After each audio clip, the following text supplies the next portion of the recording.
This episode is brought to you by Kiko Socks. With a pair of Kikos, you'll have an experience that keeps you focused on your performance and not your feet.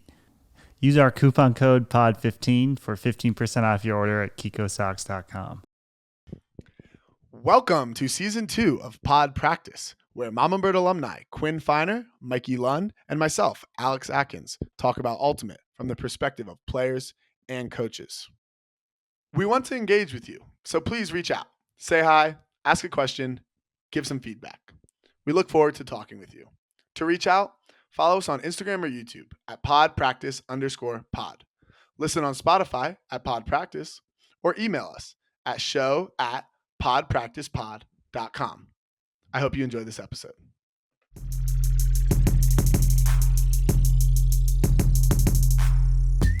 We are continuing our Chalk Talk series today with Bryce Merrill. Bryce has been one of the premier coaches in college and AUDL for the better part of a decade. Under Bryce, BYU has grown into a college powerhouse, and after feeling like our little brother in 2022, the Shred took the reins of the West Division on their run all the way to the AUDL championship game in 2023. And I'm sure I'm missing a whole slew of other Utah ultimate accomplishments of yours. But Bryce, welcome to the show. Glad to be here.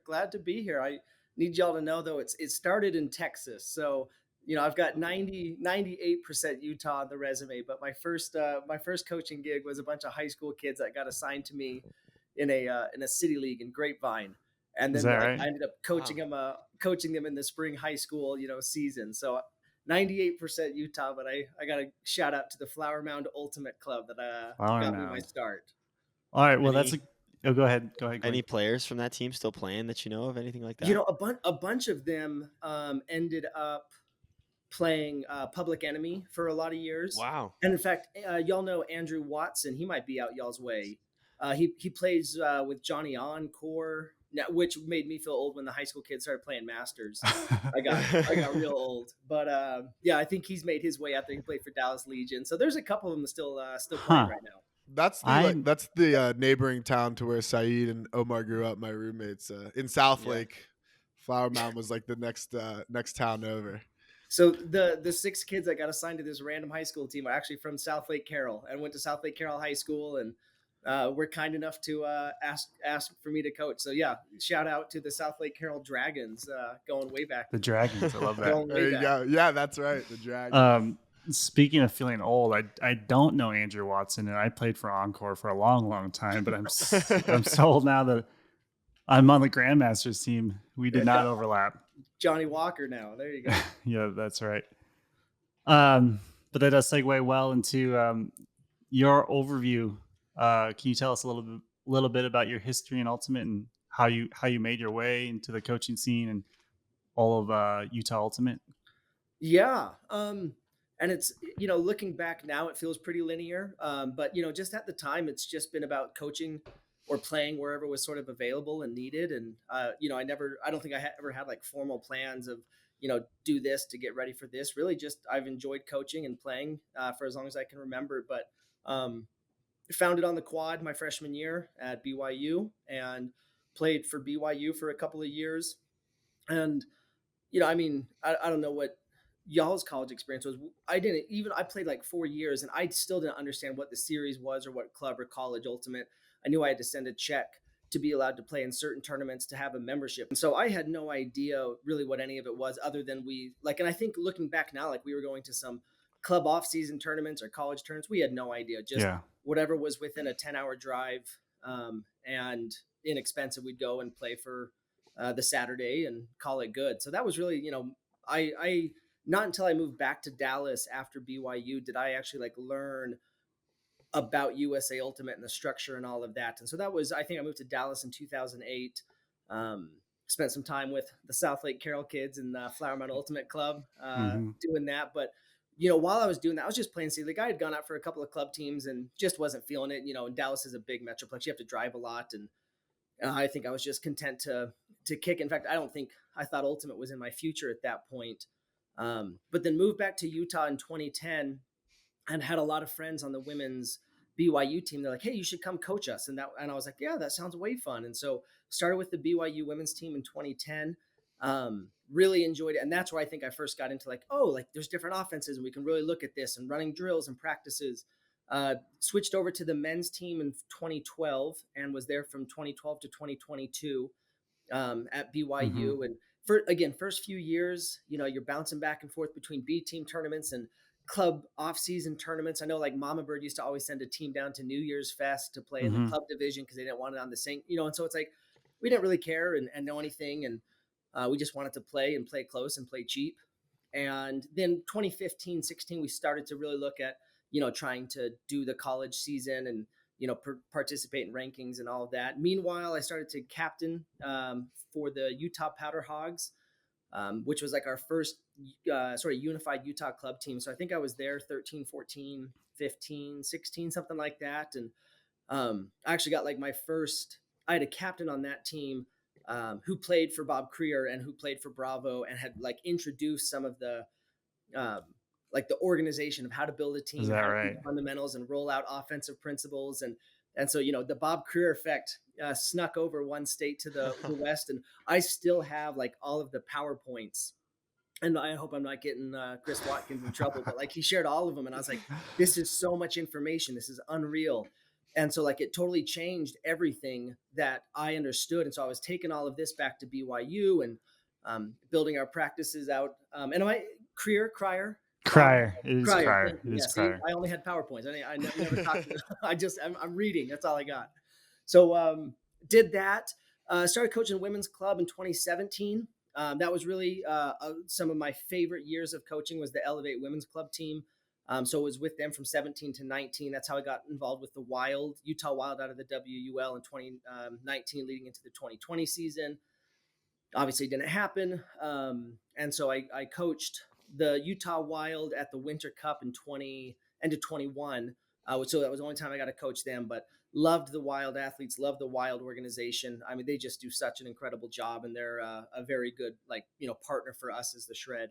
And then, sort of transitioned to AUDL focus, met some of the other owners. And obviously there had been a AUDL team, 10 years ago or whenever in Utah. And that's right. That came and went, the Salt Lake Lions. That's that right. came and went. And then this different group just got together and, during the pandemic and almost right before the pandemic. And then during the pandemic had a lot of conversations. And then obviously when y'all in Portland came in 22, I think that was like the perfect timing for us. And so decided to drop, there was like 1 4-month period where I was coaching the Wild, the Shred, BYU, and captaining the Killjoys the year we went to nationals. And it was one of those things where I was doing nothing well. Everything was just juggling. And so decided to be done with BYU at that point. Felt like I had done everything I could accomplish there.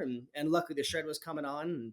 And that sort of takes me to now where really I have an off season now. I coach the Shred and I get involved with some youth stuff or some stuff in the off season, but definitely a little bit more straightforward. So again, not very linear. Maybe looking back, it feels that way, but really just happy to coach or to play or to help, do the youth stuff. I love Ultimate. I love Utah, and it's been like a really cool place to get to be involved. The School of Bob has many branches. Yeah. And it's cool to hear that it's one of its branches is also in Utah. Absolutely. Yeah.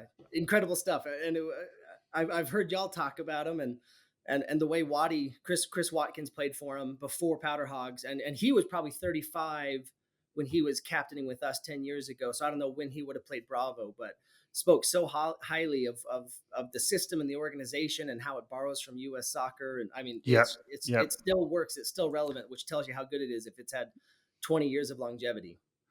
Not that U.S. soccer has had the most success itself, but I would say the principles of what Bob teaches definitely applies forever. And he has sent me so many articles about different types of soccer training and things that he has pulled from soccer.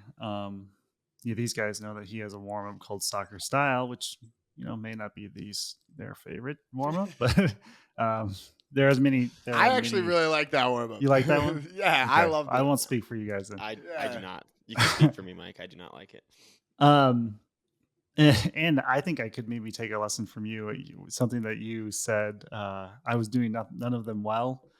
Is that definitely resonates with me. I have this uh this sense of FOMO for sure, where I cannot fully give up anything, and it sort of lends itself for me to not doing any of them to the best of my ability. Fortunately, we have a pretty good support system, so I don't have to do everything. I feel that. In fact, I had to like hard walk away from BYU, and I was sort of joking. As the shred, we go out to some of our colleges on a little regular basis just to make sure that they know who we are and we know them and support their coaches and all that. But I was joking on the way home. I think Kerr had come up with me to one of them, and we were looking at it. And I have been to more Utah State and Utah practices the last 2 years Than than BYU. BYU, which is 5 minutes from my house. But it's like I think it's just easier to just clean break, walk away, and obviously similar. They have great people. They don't all of the colleges have great people, but it was just a little bit easier to just not even know what they're doing and give them some space and let them sort of fill the vacuum of me not being there instead of me hovering around all the time. Right, right. Um, so I do want to ask um, about your coaching philosophies. It's cool to hear that you did inherit a little bit from Bob. But do you have like an overarching philosophy? Um, do you have like a specific way you like to teach, or any specific concepts that you really believe in? Yeah, I mean, and I feel like it sort of updates every year. And I'll be honest, I'd be interested to hear, without y'all having to give away your entire scouting report, like what is the outside perception of BYU or of the Salt Lake Shred? Like when you play, like, because I know how we focus and I sometimes like hear the criticism of like, oh, it's chaotic or it's not exact. I'm like, yeah, exactly. Like that's exactly what I want to be. We like really value adaptability and fundamental rather than exactness and execution of our system. We don't have this like super strong platonic ideal of what the perfect pole play looks like. We want 5 tool players to Mm-hmm. understand what situation they're in. We want them to have repeated it so that they can be precise at really fast speeds. And then it's adaptable to what we do. And so, we've done a lot. If y'all are familiar with atomic habits, Mm-hmm. the Yep. aggregating marginal gains, that is right at the core of everything we do. And, as coaches, we love to like run the analysis, so our opponents, threw it 275 throws per game against us last year. So if our marks can get 1% better, or if we're 1% closer to a block or a throwaway or a force out error on a mark, 1% better on each of those marks, we're going to get 2.5 more throwaways a game. Right. You The know, compounding yeah, effect. the compound. And so rather than focused on hucks where we throw 7 a game, Mm-hmm. and it's difficult to see big improvements there. Let's focus on the marks. Let's focus on how fast we can catch and pivot and switch the field, because those happens hundreds of times a All the game. time. Yep. Marking footwork, or like downfield switching footwork, the way you move your feet and have your body. If you can find that extra half of a second, it looks like they just have great reaction time. I love the league put out that Spicer highlight against Minnesota. He had that blind back shoulder Right. bid. Right. But it's like, but once you know that footwork, you see him read it. And it's something that obviously that man has done that hundreds of times. And it's his extra quarter second that gets him the jump on the play, gets him the 100%. layout. Mm-hmm. And so that to me is like not a surprising play at all. It's like, of course he got that, he saw the field, he saw the clear out, he knew the reset system, and he knew the timing to know where that disc was going to be in what lane. So we've really leaned into that. We really like to try to identify tactics versus strategy. Mm-hmm. And we spend a lot of our time. That's another Bobism right there. Tactics Okay. versus strategy. I love So, that. we stole it. I didn't realize that. That makes me even happier. That affirms that we're on the right track. But if we can win, He stole it as well, so it's okay. yeah. So if we can win 3v3 situations in multiple shapes and multiple spaces, we can build strategies around how we can win or put our players in those good, better, best situations. And so, again, very rarely do we sit back and talk about our pull plays. I don't even know, like, if I were to tell you what offensive set our O-line runs, I don't think I have a good answer. It's either a split stack, a side stack ISO, a hoe stack, or a German. Mm-hmm. And we never really call it. They know the space on the field, they know the shape, they know the timing, and we'll get there eventually. And so over the course of a game, rather than diagramming how the 7 go on the pull play, we know good defenses aren't going to let us get into a pull play, so let's just stay adaptable. So Right. Holy smokes. that's I think how we spend a lot of our time. There's a ton that goes into it and how we build up over the course of the season and shape the practice from structured to unstructured or from small sided to chaotic sevens and all that. But really, I think that's what we've found a lot of success with and had a lot of fun with. And I think it keeps our practices really interesting and exciting and really competitive rather than didactic with, a lecture up front diagramming what we're going to be doing. I love that. I love especially like the hyper focus on reading situations, the situations that happen a lot. I 100% can tell you that we focus too much on things that are not going to happen often enough. Especially like pull plays is a perfect example. Right, good teams just don't let you run what you want to run. So like why have all these complicated movements? And we're recording this right after CCC, and I was watching Mama Bird play. I wasn't out there with them, hoping to be pretty involved with the team, but like we were just talking about, I tend to spread myself too thin, and so I'm more of a helper than a coach, I'd say. But one thing that I noticed is we were a little tunnel vision-y, is how I described it in our coaches Discord at the pull play. Just like it's this prescribed movement, or even if it was successful, it's like a lot of moving parts to get one person in space and then no clear continue. It's like, what are we really getting out of that? It looks cooler, I guess, but you could literally just, maybe it's Jordan. Maybe you have Jordan Kerr, just let him get open and then figure it out. Yeah. How about practice format? Like what is your, like, in terms of coaching, do you have how often do you guys practice, if I can ask, and like what does the structure of a practice look like for you guys? Yeah. This year, we're entering year 3. And we actually might back off a little bit on time spent at practice this year. Year 1 and 2, felt like we had like 5 club teams, or this huge learning curve for an out of state guy. Credit to like Elijah Jaime and Grant Lindley. They're world class, and so they're able to pipe in pretty easily with good fundamentals. And actually, I just want to interject quickly because we had Grant on and he mentioned how organized you were. I wanted to, before I forgot to say that, just wanted to mention it anyway. Just making me blush now. This is good. That's what I'm here for. Tell you what, I mean, it's stressful having a Grant Lindley like on your side, and then like fighting like the need to like perform for Grant. Like, oh, I want to show him how good of a coach I am. Like, no, like you got to let all that go. Like, which was, I mean, such a challenge because we're Utah. We're like in such a bubble. And so to like fight that, but like, I think that played a lot into how we chose to practice. And so we would do, or what we will do, is we have an open and closed tryout. Is that similar to what y'all do? Yeah. And in between those, we do 4 optional practices, and optional. So, but if you're a new guy and you live in Utah, you better be there. And we roll out basically the structure of how we talk and how we deliver feedback. And so we call it phases of offense and phases of defense. So we say, we have the read option, the chunk yard, the red zone, and the reset. And we talk about everything we do is in one of those 4 phases, and how we evaluate success is different in each of those 4 phases. And so we know that if we're in chunk option or chunk yardage, this is what we want to see, and this is what we want to have happen. If we're in read option, the pull player, the pick up the dead disc, I could care less about gaining yardage. We want to get into one of the 3v3 games or one of the columns that we really like.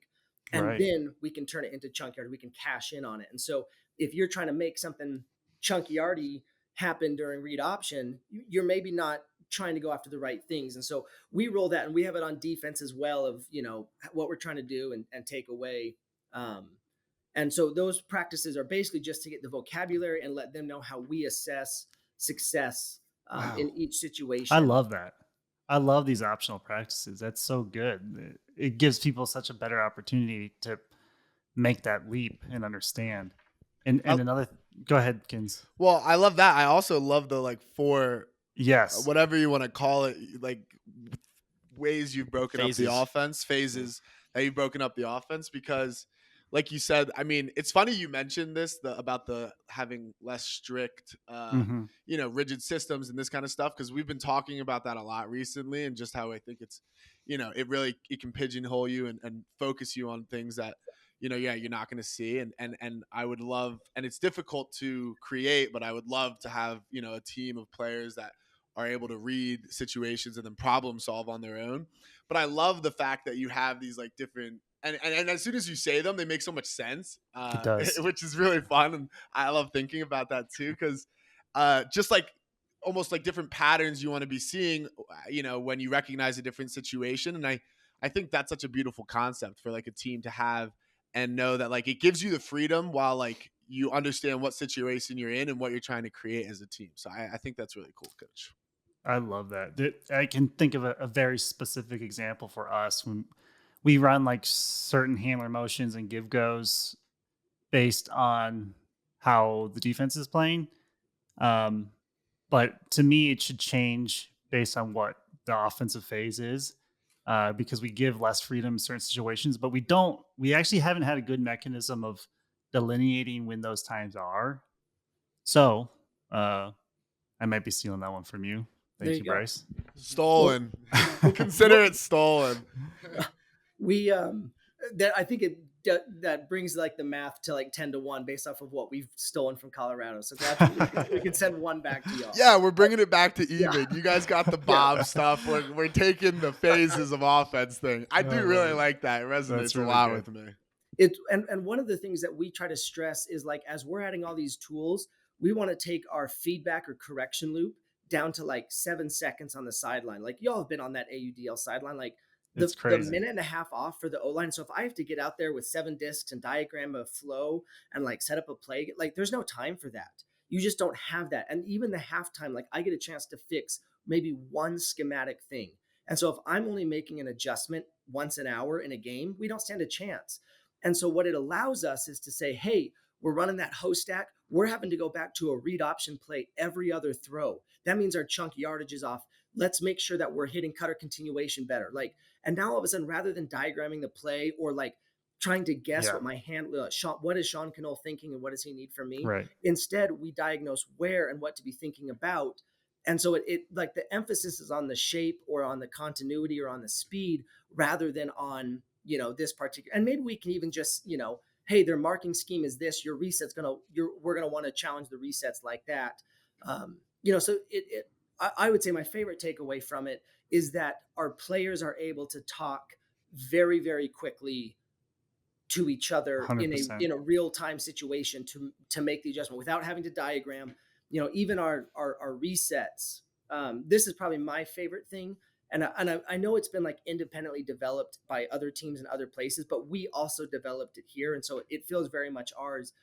But the way we talk about resets, we have 4 corners, the 4 corners of a reset, up and open side and back and break side, and all 4. And then you have your cardinal directions.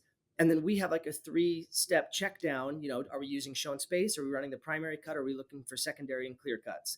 And then we have whether they're traditional or counterclockwise options. Do we go up the open side and in the break side, or out the break side and fill into the open side? And so it's a lot. We have 3 variables, but we play a lot of 3s and 4s and 5s, and we know that phase of offense. So by the time we get to week 6, we're able to say, hey, they're face guarding. Let's use shown space and let's prioritize beta corner because of how their help defense is creeping in on the break side. And so our players are able to go out and, run this, football huddle check down. They didn't have to say where they wanted them and what to look for. They're able to just say, hey, they're face guarding. Let's go shown space, open side, aggro, and reset. And it's like, great. We're now able to have like 30 options that they can discuss back and forth in 10 words or less. That's amazing. I'm freaking out. I'm freaking out on the inside right now, Coach. You're speaking my language, dude. Our nerd alerts are just alarming right now. It's actually crazy. You're speaking a language I would like to speak more, more fluently. Yes. Because I feel like those are things that I want to be expressing all the time. But the fact that you have definitions, like you can express the why so easily. You can express and I think the why makes it so easy, but I think having the words defined so that you can just say like, yeah, they're face guarding. Like as soon as you say they're face guarding shown space, like beta corner, it all like makes sense. Like it's beautiful. But I think like that is a really key thing for a team, is making sure you have that kind of like jargon set and defined for your team. Cause then like you said, especially for the AUDL, you can communicate so much more effectively. Yeah. It's still a challenge. There's, and what's fun for me is like, if we spend our early season going back to the practice, we do Mondays or individual skills and small sided skills almost exclusively. Even if we play sevens, the emphasis is this mark or the footwork or this reset corner. We lay it out for them very specifically on Mondays. Even if we're playing fives and sevens, the emphasis is you as a tool, you as an athlete. On Wednesdays, we definitely roll into the schemes and the sets. And so it's a lot more sevens, 3 or 4 lines running at a time, getting some zone work or whatnot. And we do that all season long.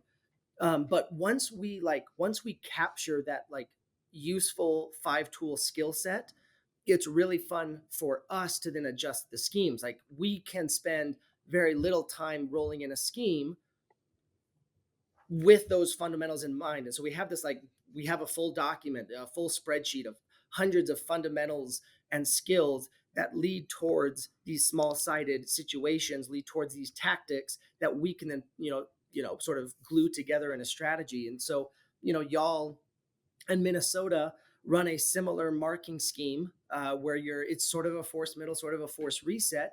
And so rather than having to like take 4 practices to talk just about that, we can say, when they run this marking scheme, these 2 corners, they're not going to really work anymore. And this fill, rate is going to be a little bit different. And so we feel like it's really nice. We can spend half of a Wednesday practice doing opponent scouting. Specific, yeah. As opposed to having to spend 2 full weeks to get up to speed on, especially in the AUDL, there's only 12 games, or even club or college. You can't spend that kind of time outside of, probably nationals, because you're going to play pool play. You don't know who you're going to play in quarters and semis, or, so I have found that there's a lot more return when we can focus on us for 90% of it, and then pepper in this very, mark scheme specific or player specific portion of what we're doing. Wow. This is great stuff. I would pay you good money to see that spreadsheet, that slide deck of all those fundamentals. We'll have Chris Watkins and Ryan Siegel meet at some bridge and do a document exchange. It's all good, And I have one more question before I kind of hand it off to Kins for the next set. But and this was going to be, we're planning to ask this later, but you're such an organized coach. The systems you have in place and your mechanisms for teaching would translate obviously very well to any setting. Why does Utah not have an organized club team? Will it ever? And if it did, would you want to be involved in it? Oh man, that's tough. I've lost a lot of sleep on that one, because I obviously, a little bit of my history and how I've been involved, and I've wanted Utah to get to showcase itself. And I feel like we've been really creative with what that means. And, our Powder Hogs club team was a consistent game to go loser. We weren't furious sockeye rhino, but we were right there, and that's where this would have been a great year to have a Utah team in the Northwest. I feel like they could have won the Northwest. I mean, I know that's blowing smoke a little bit, but I see the talent that's here, and I understand, there are socio-political factors that make Utah a tricky place. Sure. And Sundays and not Sundays, and you have like the Jorgensen brothers, who are at the core of like our identity and our purpose and our skill. And they, we know they're not going to play on a Sunday. And so It's like, so do you not even let them on the team? But like, that's who we are. Like us without the Jorgensens, like, it's like pick one of the 3 of y'all to like leave the pod. Like it'd be really tough to just say, we're not about that anymore, And so it's this balance, we have a lot more transplant. Utah Salt Lake has grown up a lot in my 15 years here in terms of people just moving here because of the job market or the snowboard market or whatever it is that they want to do. And so, but then they come here and then it's like this weird mixed culture, and there's just so many things that go on. And as much as y'all have enjoyed talking about the system, some people really dislike the way I coach, and they want like an anti-Bryce experience where it's more traditional Wow. and we can go and do this. And so they go to like the mixed division or something like that. And so our talent is definitely spread right now. I think we had 5 mixed teams and 4 men's teams and 3 women's teams this last year, and none of them made it to games to go, I don't think. Which is awesome. I love that we went and played and had a great time. I know there is a concerted effort right now amongst some of the most talented and dedicated players in the state to revisit this. We had tried it with Pando in 22, but I think the doing nothing well philosophy, and we ran into some struggles and burnout and things that with the first AUDL season people just didn't anticipate, and I think it was sort of a negative experience because it felt like a afterthought, and some people really wanted it to be the thought. And I think we're trying to address all that right now. I could see it happening in the near future. There's some really tough questions. Again, 5 or 6 guys that are just part Super of our crucial. Yeah. Yeah, and they're just it's more than skill. I think we could probably find other defenders, but there are people like they are just Luke Jorgensen has been in this scene and a part of who we are for a lot of years. And so it doesn't feel right. But then how can you run with a 20 guy roster if 5 of your guys aren't playing on Sunday? And it's tough. It's I don't think we're any closer to having it solved other than people want it to be solved, which is maybe different than in years past. I mean, it's why we went after the AUDL franchise. Like that was part of it, was we don't have to worry about that here. Let's at least establish that. We had obviously banged our heads against the wall in the college scene and we couldn't get anything going with the club scene. And so the AUDL was the natural progression. And now maybe with that established, maybe this other stuff can come around eventually. Yeah, and I was going to say it puts you in the flip side is it puts you in a unique position to be a state that more focuses on like the AUDL and the professional level, which could be, an interesting thing, especially going into the future. Like who knows what's going to happen and how like the landscape of Ultimate will shake out. But, it's kind of interesting. Like I've thought about that, like, especially during the last year, it's like kind of disconcerting knowing that they over there at the Shred, like they got most of their focus going on the AUDL season. Whereas, I feel a little more split between like a Summit and a Bravo season. And candidly probably like a little more focused on Bravo. So like it's kind of like, damn, I'm like the Summit, it seems like, I focus on it for the beginning of the year and then, I have to start focusing on Bravo, where over there you guys maybe are focusing a lot more on the Shred. And that's a little, having that be your like division rival can be a little, scary at times for sure. And I think it's an interesting prospect as well. So doesn't necessarily, although I'm sure, it would be, you'd love to play in club as well. Yeah, I kind of feel like not a lot, but some people even use Summit as like a warm up for Bravo or just like preseason or something like that. And it's like, I don't do that. I know Kins doesn't do that. I know a lot of players, our players don't do that, but we're still like learning the balance between pro, club, and how we can maximize both teams. And it's a really, really difficult thing. And, so it's interesting to hear kind of your perspective on that as well.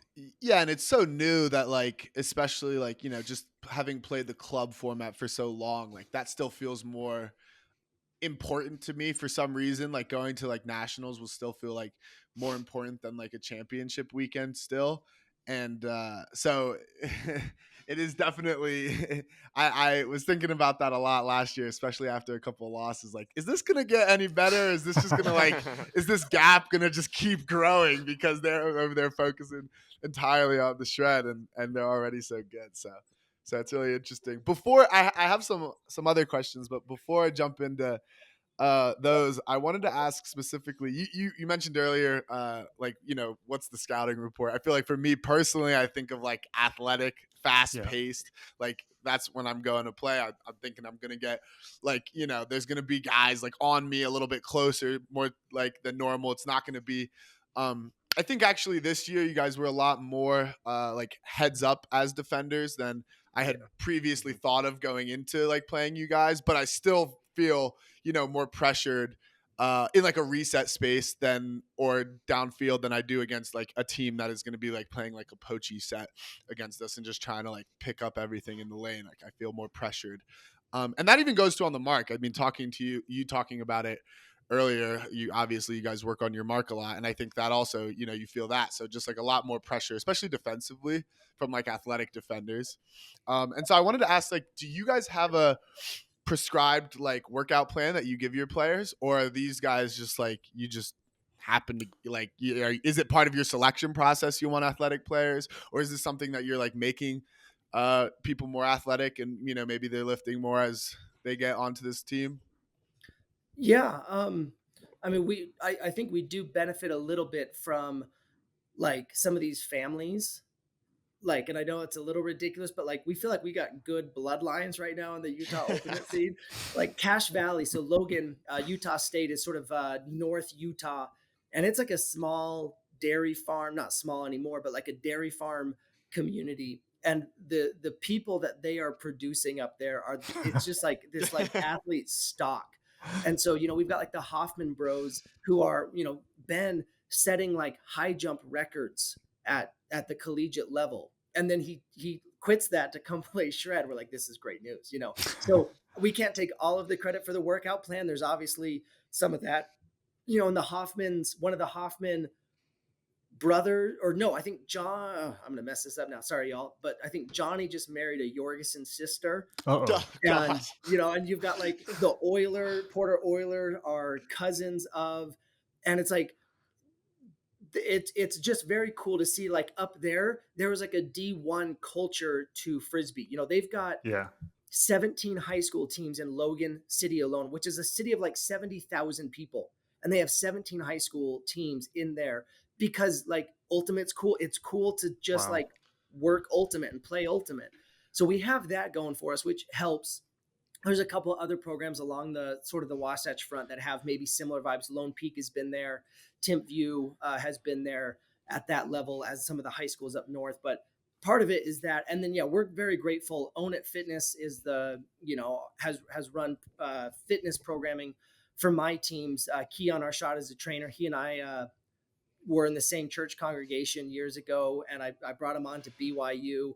And really, that's like when things like started to go really uphill for the team. You create this athletic base. Now in college, I felt like I feel like any team could truly commit to a workout program that is Ultimate specific, and they could be top 20 almost instantly. Maybe not as much anymore, but especially like 2016, 17, I'm like, we can just muscle these guys. Yeah. Now I feel like in the AUDL, that is the new like floor. To be good enough, you have to be here, and then we have to add on the skills. And so it's definitely an area of focus for us. Joe Merrill, who played for us in 22 and is back out east, he works with Keon to like do their curriculum and all of that. And I've seen a bunch of the vault guys, working out with Joe and all that. And it's nothing like brilliantly proprietary, but it's consistent and it's really, really good. And consistency is what matters, right? Yeah. And you have the buy-in. It sounds like functional lifting, lateral movements, isometric movement. Like it's stuff that is Ultimate specific. And Keon has done really good to learn the game. He came from more of a high school football training some of the high school D1 athletes around, and has now brought it to Ultimate. But he's 7 years in. He's on your staff specifically? Yeah, he is the strength and conditioning coach for the shred, and sends out the workouts every week to every player, off-season workouts, and is now building in the speed work. He used to do just in the weight room, but now is building and helping them understand a 52-week approach to speed work, when to peak and how to peak, and volume, and how to balance that with the games and the practices. Because it's a ton of work. It's Sounds I don't lovely. understand it. How do we go ahead, Quinn? Yeah, go ahead, Quinn. It's just a funny Joe Merrill thing. I had no idea he was playing for Vault, and we played them at Pro Champs this year.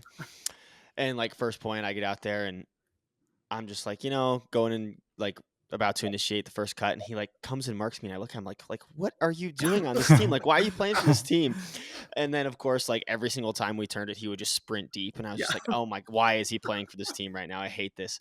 So that's pretty funny. But I'm curious. I know you kind of mentioned it a little bit, but talking about like the athletes coming over from different sports, do you see most of your athletes coming over from different sports, or are you having a lot of like Ultimate lifers? Because in my experience, there's not that many players at the top levels that have just been playing Ultimate their whole lives. Like there's a couple, of course, but I'm finding most of like the top level players come from different sports, and even like college football coaches talk about how they want multi-sport athletes from high schools. So I'm curious, kind of what's your perspective on that, and where you're getting most of them from? Is it most lifers, or 2 sports? I'd have to go through and like look at our roster. And I think y'all are probably in the same boat where like we're getting older as a team. Like we'll have a lot fewer college kids on the team this year and even fewer the next year.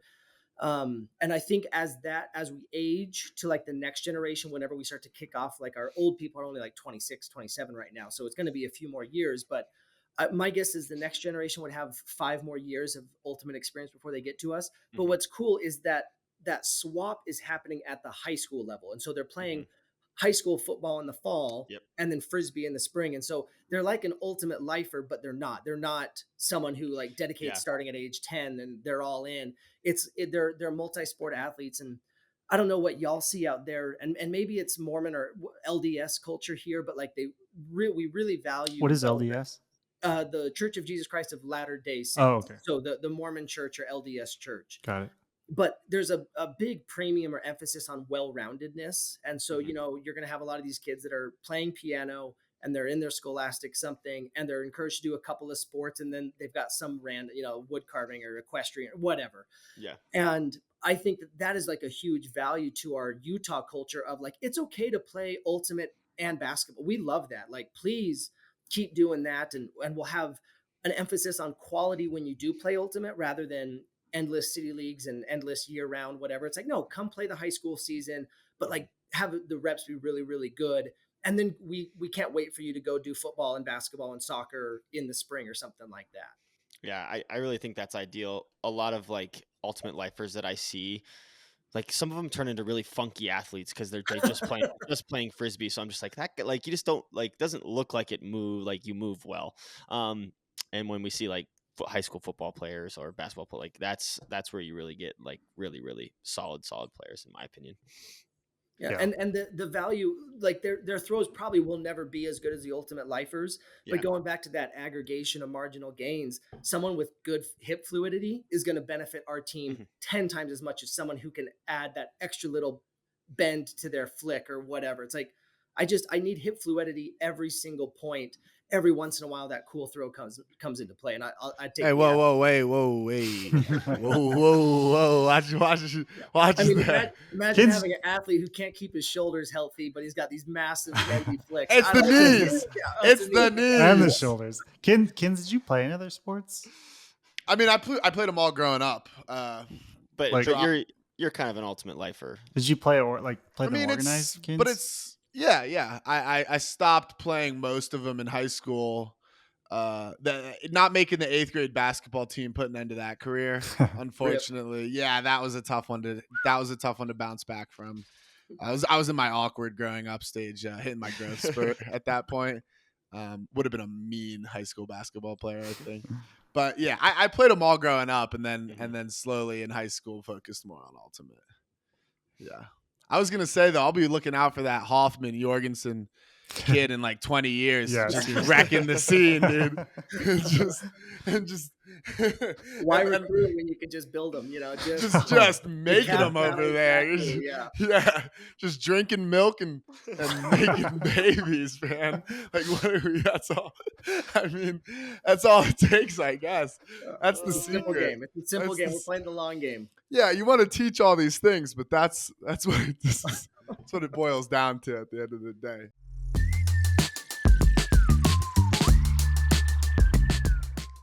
Yeah, one thing I wanted to talk about, moving away from AUDL a little bit. Bryce was that BYU Colorado showcase game we did. Oh yeah. I guess that was 2022. Yes, 22. But first, maybe just talk about your memories from that, and then we can talk about the idea of like showcase games from a greater, viewpoint. Because I think it's for me, that was one of my more memorable. I mean, a pretty memorable experience from college, especially, and I think something that more teams could consider, both at all levels of the sport. So maybe talk about your memories from that, and then we'll get more into it. Yeah, I mean, and same, like I love that. In fact, that was my last day of coaching. Yeah, I remember that. Yeah, it's deep. It's a deep like core memory for me, not because of the game. And I think we could probably both admit that both teams were running good stuff at 90%, right? Like I think everyone was happy to be there, happy for the experience, playing competitive, but y'all were probably doing some line work, tune up, going to nationals. And I think we had driven 8 hours, and we were going to play every single one of our players and have a great time. But that didn't matter. Like for me, I have seen so much like return. We did a showcase game every year with University of Utah and Utah State here locally.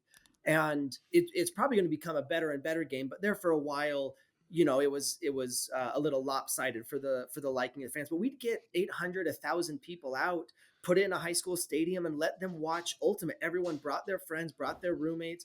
We had our head football coach Kalani Sataki come out from BYU to like cheer it on. Like just embrace like what we know and love about Ultimate is sometimes like we forget what regular people like about it. And so to like remember that not everyone is a lifer, not everyone spends 20 hours a week doing this. Let's just get these people out, and we get the high school kids and they're all barbecuing, and we attach our alumni weekend to it. It's a heck of a time. And so I think we have always been really open to that. Again, not as big of a leap for BYU. We did showcase stuff all the time. Sometimes it was pool play, but who cares? I think one of the biggest casualties of COVID for our program was that was the 2019, and we had just gone to Florida warm up and gone 7-1 against like this absolute gauntlet, lost to Brown on uni, but like it was really fun. And then 3 weeks later, we were scheduled to go out to Carolina for a showcase game. That was it, a one and done game against North Carolina. They were 2, we were 1, or vice versa. I can't remember. And I think we were going to also play like Duke and NC State or something like that, but we were going to play, they were going to ticket it and raise money for their teams. And like, at the end of the day, sometimes Mama Bird goes to a tournament. How many good games do you really get? Like 2, maybe 3. And so it's like, so why are we worried sometimes about the volume of getting 6 to 7 games in? If you could promise me 4 great games or 7 mediocre-ish games, I'm going to take the great games. And so I think it was this thing where we started to see, this is actually really fun to play in front of a crowd. This is obviously pre-Shred and pre-AUDL for us. And so we really liked it. And yes, an 8-hour drive to play a single game is a lot, but not that much, And so if we were to start to get to a point where it's like, could we get 2 games out of it? Could we get 3 games out of it? Or like I look at what the WUL does. It's like, why don't you have 3 or 4 teams get to the same place? And rather than a 40-team tournament, just 5 really good games. You get 4 pool play games, and then you match up against your nearest seed for that. It's like, if you had the right 5 teams there, the right 5 games, I think it's a pretty good time. It's a pretty good return on the college kids' money. And so I think for us, it was just the next iteration. We had tried several of these different things to add meaning or purpose or build points to the college season for the BYU constraints. And I loved it.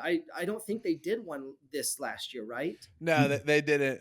I'll give some credit to my dad for giving me the idea. And I remember we reached out to you guys and we were like, should we come up to you? And you guys were like, we're coming. Book it. And we were like, this is awesome. This is awesome. And I just remember it being under the lights. I think, yeah, maybe lines were maybe more open than a finals of nationals game. But I think for me, it's more the intensity and feeling like you're in a game and you want to win and it's competitive. Like just being able to simulate that with, a few people watching. It's so cool, and like that's, kind of what you crave as like someone who competes is just like for those moments. So I definitely think it's something that more teams should consider doing, whether it be to raise money or whether it be just to like go play a good team and get like a really good game in. It's really fun and I enjoyed that a lot. And I'm on the record for not liking tournaments for a number of reasons, but to me this is a very good compromise when if it is 3 to 5 high quality teams, especially, why not? They're all going to be competitive. Plus, you don't have to worry about that extra impact and taxing of your bodies.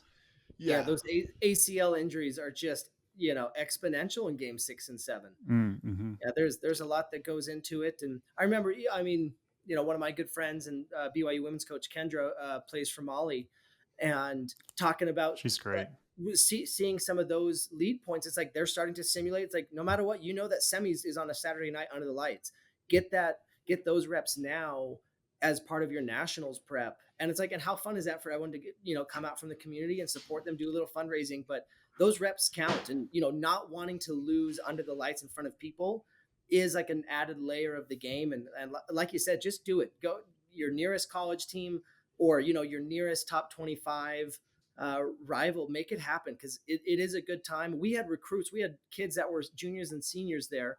And likely, Mormon or LDS kids that wanted to come out to BYU came up to us after the game, learned about the program, made sure that they wanted to come out to it. I assume you probably had youth players there that saw that and were drawn even more to wanting to play for Mama Bird because they get to see it and feel it and hear it before they ever get there, rather than reading about the results of CCCs, in the Tuesday Ulti World recap. You get to like, oh my God, dude. Huge rant on the whole freaking so we've talked a lot on the pod about how difficult it is to find results. I'm a freaking coach of a college team. I am in tech. I know how to get around the internet, and I'm just scouring the USA Ultimate website, Ulti, anywhere. I'm even scouring Twitter, X, whatever it's called, to see who finished where, what the scores were. Where that Google sheet is that's got all the like I know there's a Google sheet that got sent out. Like I was like, I could go there, but I'm like kind of refusing to even bother with that because shouldn't this just be available? Like, why can I not see the results of the tournament? I still don't know who won that tournament. So I think Brown did, right? Brown did. I heard. Yeah, I heard. They did? Yeah.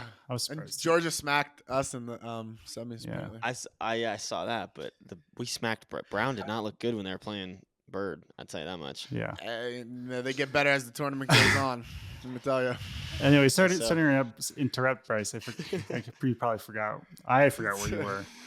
Well, you mentioned one of the other questions I wanted to ask was you mentioned some of the younger folks who went up to you guys after that, but I don't follow YCCs or anything that closely these days, I'll be honest. But when I do check in, I notice that Utah is, pretty dominant in the past few years. So what's going on over there? Is that the dairy farm? Is that are we seeing the first generation of ultimate babies or is it something else?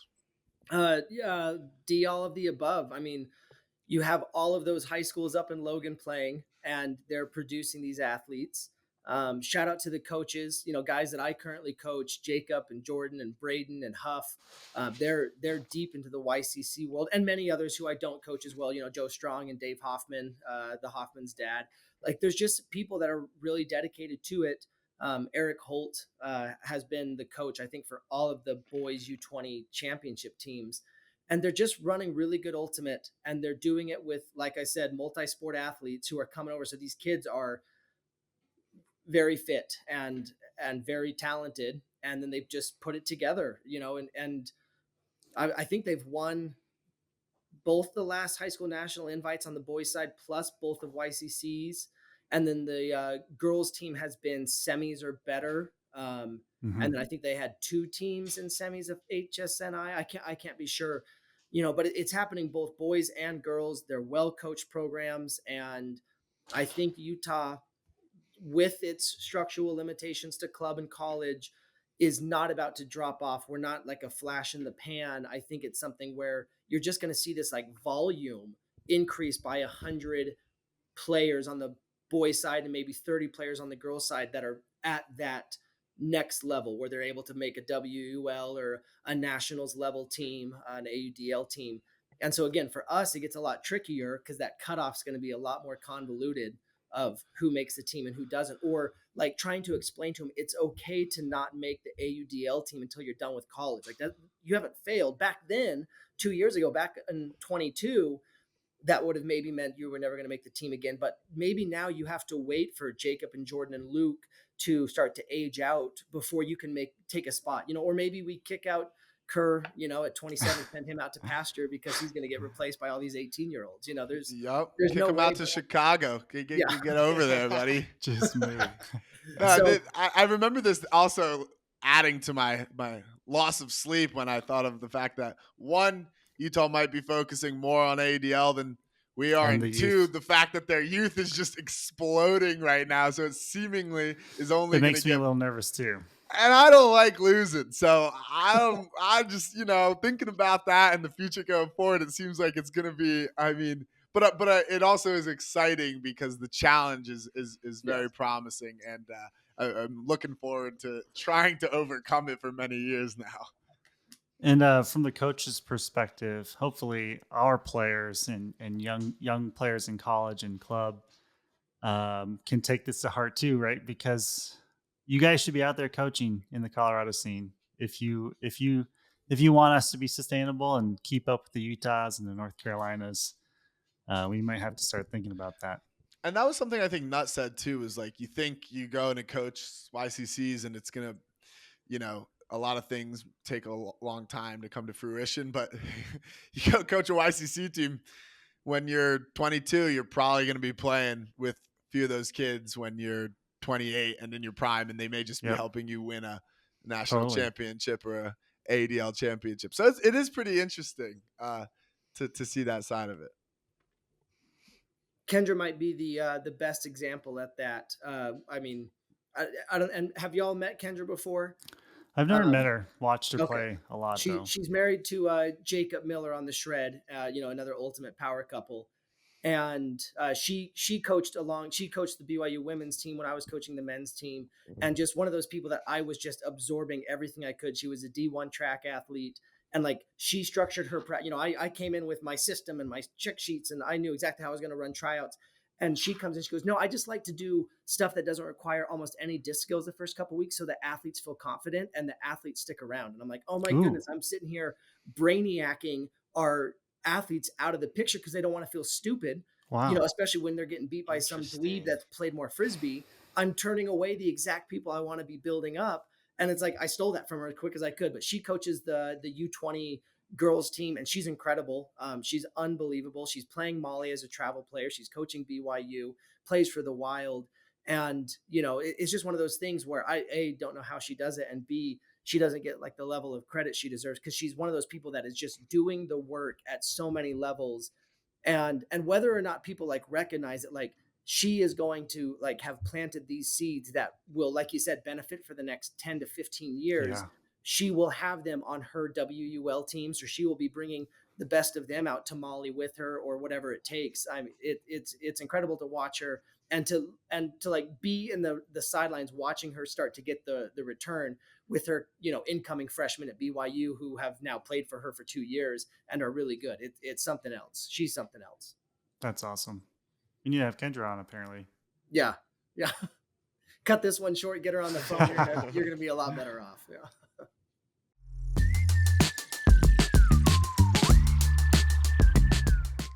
I think we could talk about the Shred and the, all of that for a long time. So maybe Quinn, if you got any questions, I'll pass it over to you. Yeah. I think just starting off, just the biggest differences in your team and maybe your coaching style from 22 to 23, because there was obvious improvement on both sides of the ball, I think, and just kind of hear about that. I mean, I wish I had like a silver bullet that I could just tell you, like, hey, Quinn, this is what we did, and everything got a lot easier. But I think the biggest thing, and again, easy to say at the end of 23, looking back at both years, a little bit removed from 23 and some of like the emotions of that season. But 22 really felt like we had to move at a pace that invited everyone to come along in 22. And so I felt like this pressure not to hard sell my stuff and my system and like just force it onto people to say, this is how we're going to do it. Because there was like, I think my BYU boys were obviously very loyal. They had seen what I was talking about work from the inside out. And so they, hashtag trusted the process or whatever. But there were some really good players that we needed to bring in, and we needed to move at a speed that didn't tell them, get in line and shut up or get out of here. It's like we wanted, Joel Clutton to feel like he could weigh in on this team. We wanted Alec Benton or, Dusty or, these really Garmar, really good players that were bringing in very different styles. And so I felt like we had to slow roll a lot of what we wanted to do. Wow. We were announced. It's really interesting. It's interesting that you had that kind of foresight too. Anyway, sorry to interrupt again. No, and so like it was the classic, and I'm sure you have all been on these teams, but we had like 12 voices per huddle, or we had a lot of ideas on the reset system in the red zone, and we had a lot of oh, we should be valuing this, or here's who this player's way better, put him on the line, or put him on the game day roster. And we sort of entertained that a lot more last year than this year. But it was really good. Like, we won our very first game when we played San Diego and LA back-to-back nights, and we went 2-0. And like from there, I feel like it is accelerated up until we, got punched in the mouth by y'all when you came to us a few weeks later. And and introduce some of this like friction and maybe this is the ceiling of this system or whatnot, and all that. But I think we were able to like mostly generally work through that.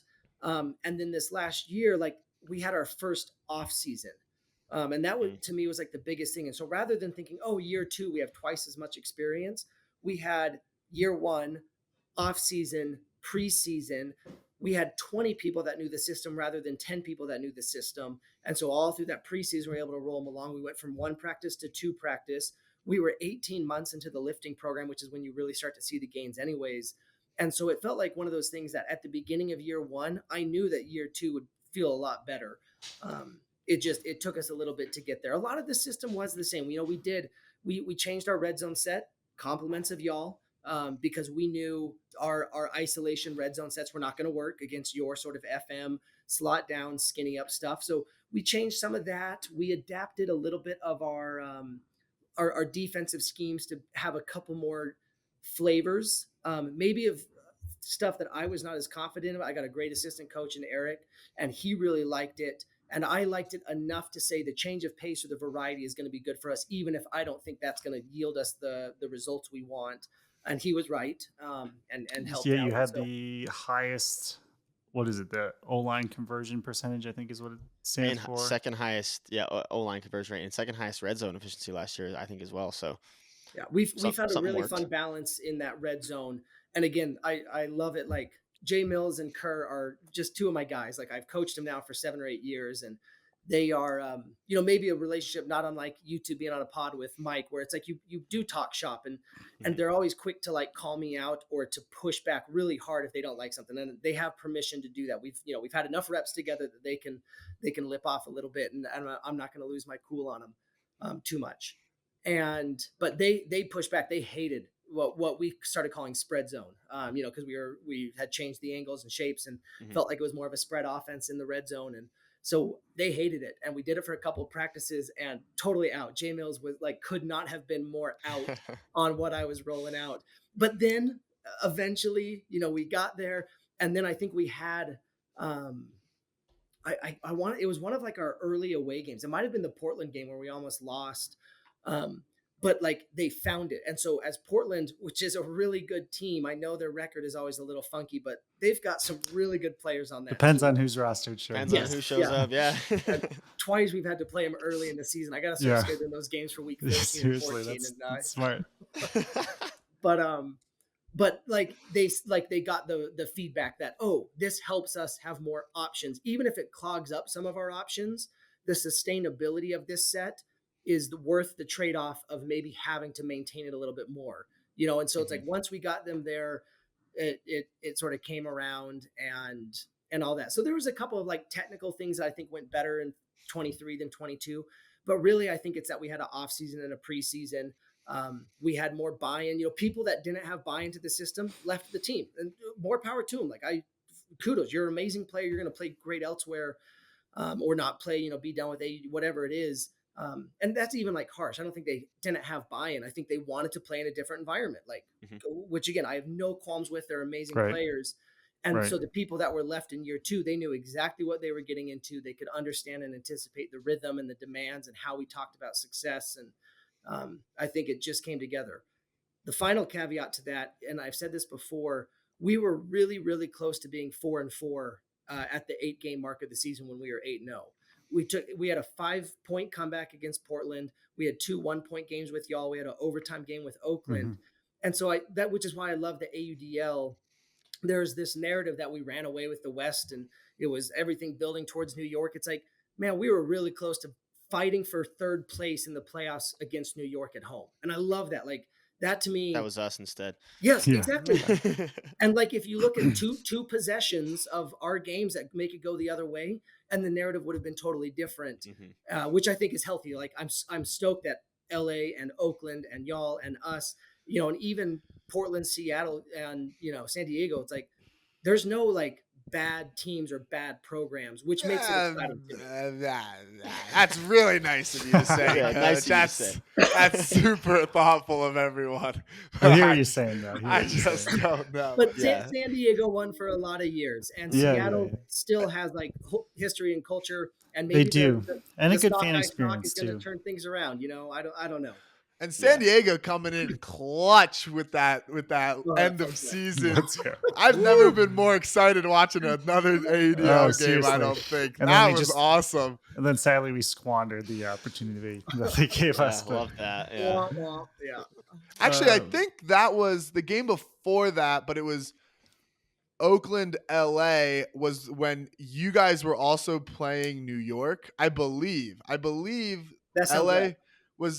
was playing Oakland. Maybe in the first one of their they played back to back, and I'm pretty sure LA was playing Oakland in the game, and the Shred were playing Empire, and that was like my first AUDL like red zone experience where I had a double TV setup in the living room. And we had the Shred Empire game on one TV, and we had the LA Oakland game on the other TV, and they were actually good, exciting games, both of them. One because it was Shred New York, so like two undefeated teams, and one because it had direct implications to our like playoff standings. And that was like an actual. I've never felt that as a viewer of Ultimate before. I've never had that experience, being able to watch two games like and getting that excited about both of them like you can on like a Sunday in the NFL, and you put a couple games on and watch both of them. That was really cool. So thanks for that, Coach. And then the other thing I was going to say, you called it spread zone, and I feel like we're just passing right over shred zone. Like, are we not doing that? Are we not? I gotta run these playbooks by our marketing team. Yeah, they're gonna have my head. I feel like shred zone is really low hanging fruit sick, that we need to have, and it's like a very cool nickname because like there's so many, like you are the shred, you shred that part of the zone. Like there's so many. I mean, it could be a defensive thing too.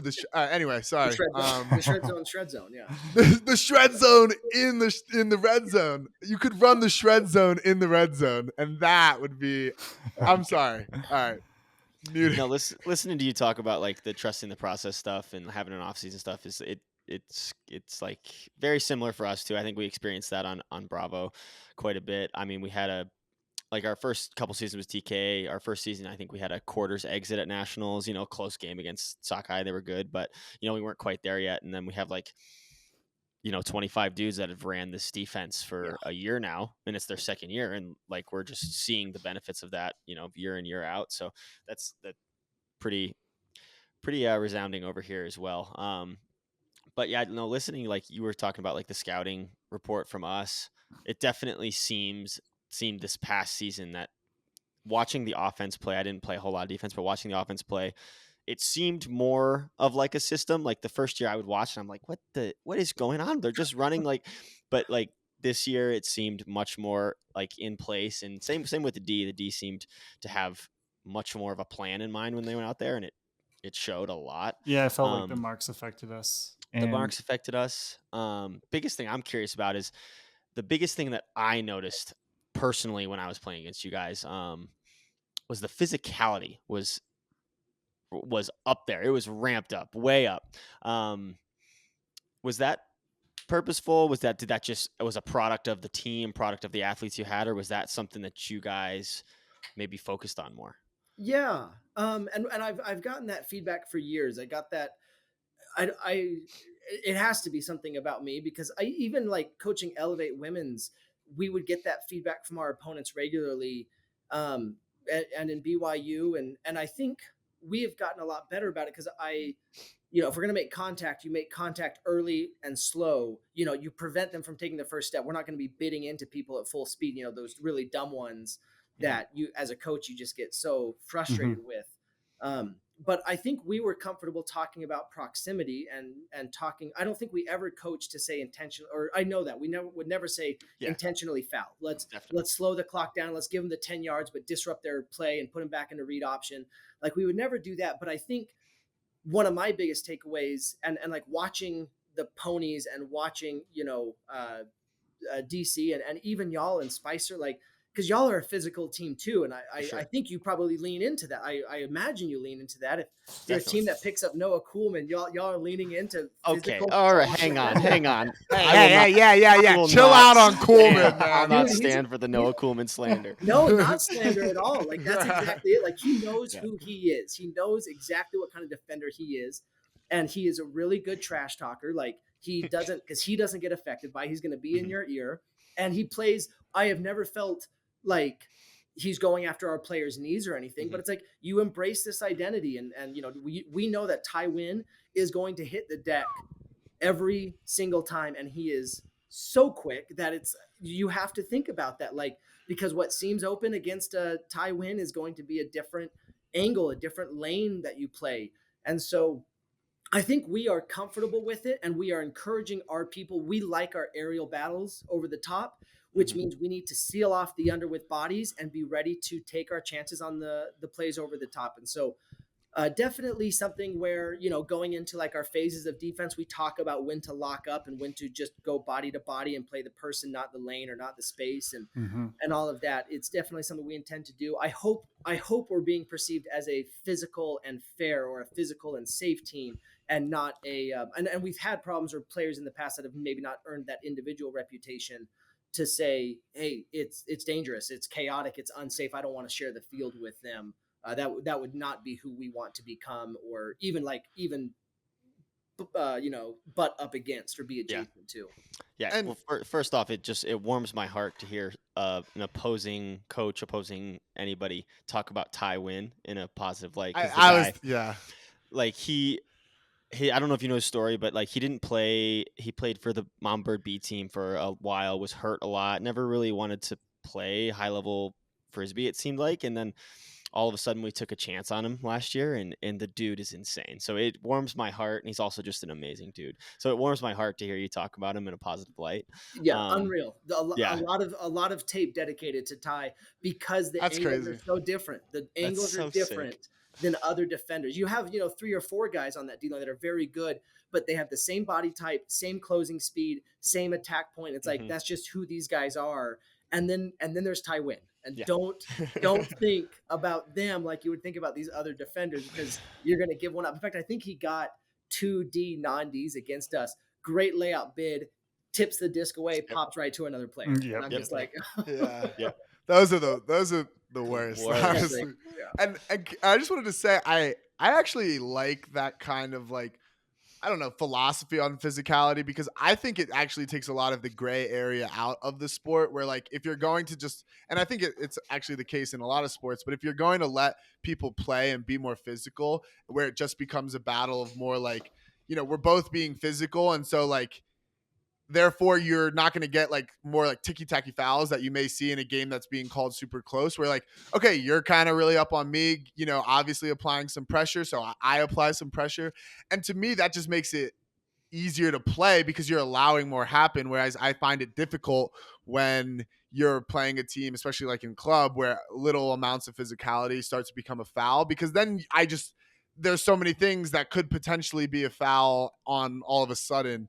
The part that I'm still like, that I think about more is like on the mark and with the thrower, because I wonder where, like, there's more physicality on the mark in the AUDL, where in club it feels so obvious that, like, pretty much any kind of contact would be a foul on the mark. Whereas in the AUDL, and I'm like not decided on this because I just would like to see, I guess, where the sport goes, but I wonder like what the amount of physicality, and I don't really even know what the marking rules really are technically in the AUDL, and if they're the same in or similar to club, because I just think it's an interesting part of the game. I think the physicality downfield is good and is like a good part of the game, and I wonder about it on the mark and like how it's going to affect the game going forward and how it's played.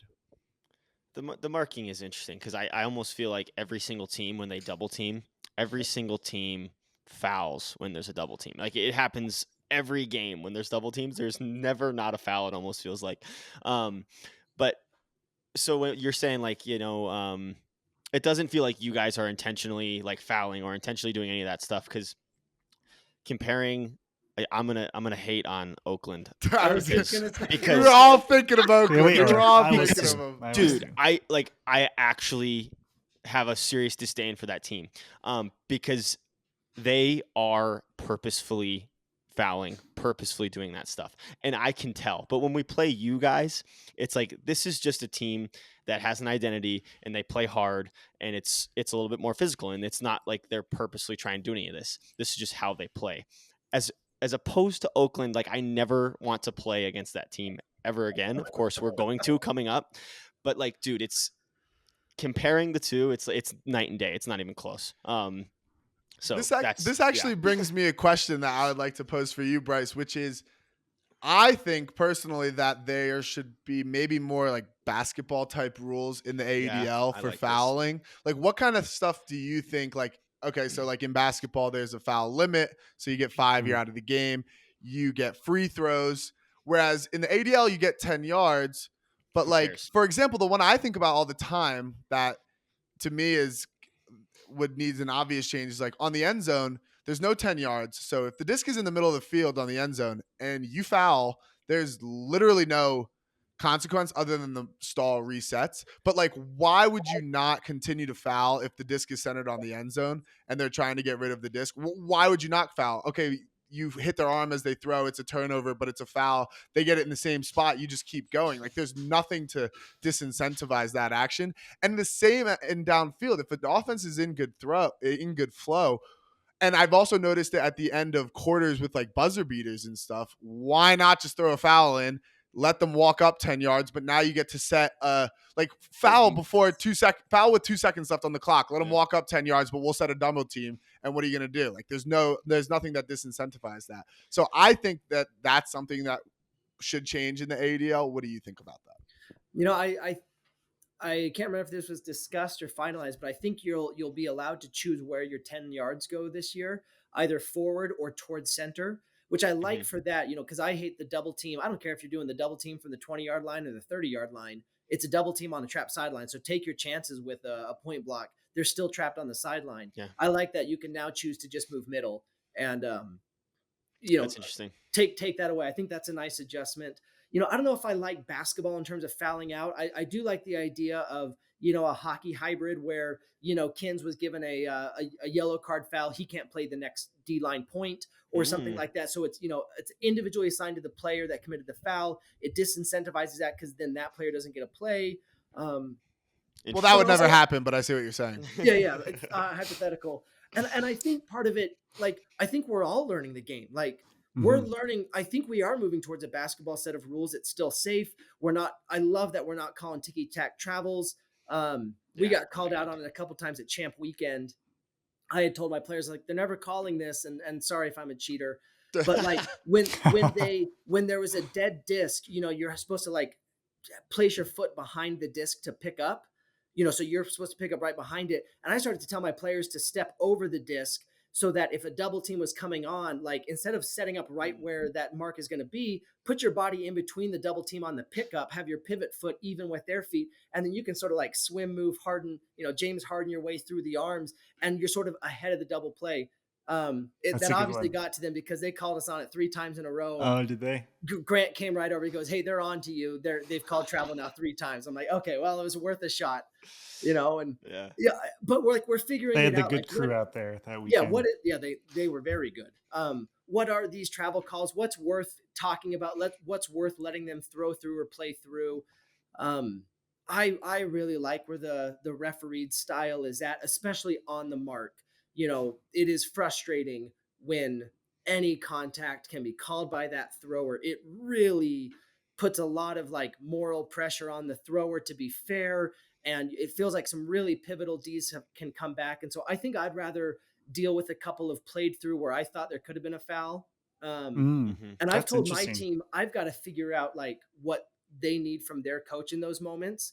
You know, I think somebody put out like your like home cooking referee report on the AUDL. I don't know if y'all saw that, but it's like how many calls you got at home versus away. And the Shred were abysmal. They were abysmal. The Seattle had home cooked refs and Salt Lake was the opposite.